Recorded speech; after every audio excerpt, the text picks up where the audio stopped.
Tucked away in the easternmost corner of the map, past the Siliguri corridor, lies northeast India. It's a region of towering peaks, dense forests, and immense natural beauty, divided into 7 distinct states, collectively known as the Seven Sisters. But ask the average person to point out all 7 correctly on a blank map, and you will likely see the difficulty of the task. It is a common geographical blind spot. The human brain often struggles with pure rote memorization. When you try to force-feed it similar-sounding data, like trying to keep Mizoram, Meghalaya, and Manipur separate in your head, the details easily blur. The M states can quickly merge into one vague mountainous region. Standard textbook maps are often difficult to recall because our brains lack a familiar narrative to anchor these unfamiliar names. We need a story to make the data stick. To bypass the frustration of traditional geography, we can use a structural shortcut. We can map the entire region using a simple native language memory tool.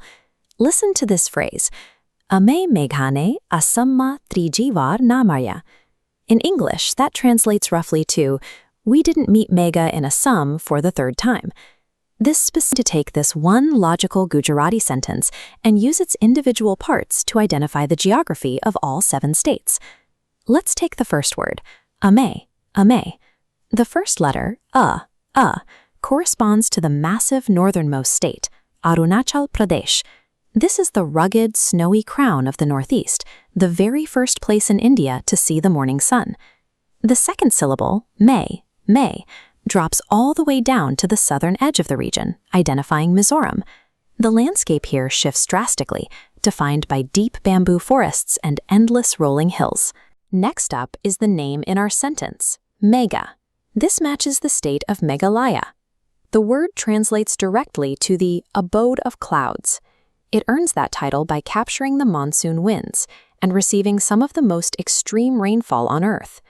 In just a few seconds, 2 simple words have anchored 3 state names in our minds. The sentence then explicitly names our central focus, Assam. This identifies Assam, the massive valley state sitting right in the middle of the map. Assam acts as the economic engine connecting the other sisters, driven heavily by its globally renowned tea estates. It also provides a critical sanctuary for wildlife conservation, serving as the stronghold for the vulnerable one-horned rhinoceros. The sentence continues with 3G, meaning third.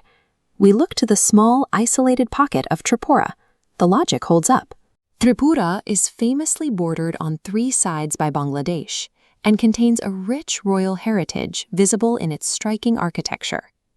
The literal definition of the Gujarati word aligns with the physical geography of the state. We move to the negative marker in our sentence, na. This aligns with the eastern frontier, giving us Nagaland. Sitting on the Myanmar border, Nagaland is defined by its warrior heritage and tribal culture, displayed every year at the Hornbill Festival. That leaves us with the final verb, malya, which resolves the last remaining piece, Manipur. Manipur holds a distinct cultural identity. It is home to unique floating lakes and a centuries-old tradition of classical dance. And there it is. 1 sentence, 7 states identified on the map. Why does a seemingly random sentence about missing a meeting with someone named Megha work so effectively as a geographic tool? It relies on a psychological concept called mnemonics. A mnemonic is a memory technique that connects new, abstract information, like borders on a map, to an existing, familiar structure, like a narrative sentence. It helps the brain organize data that would otherwise be difficult to recall. This cultural shortcut was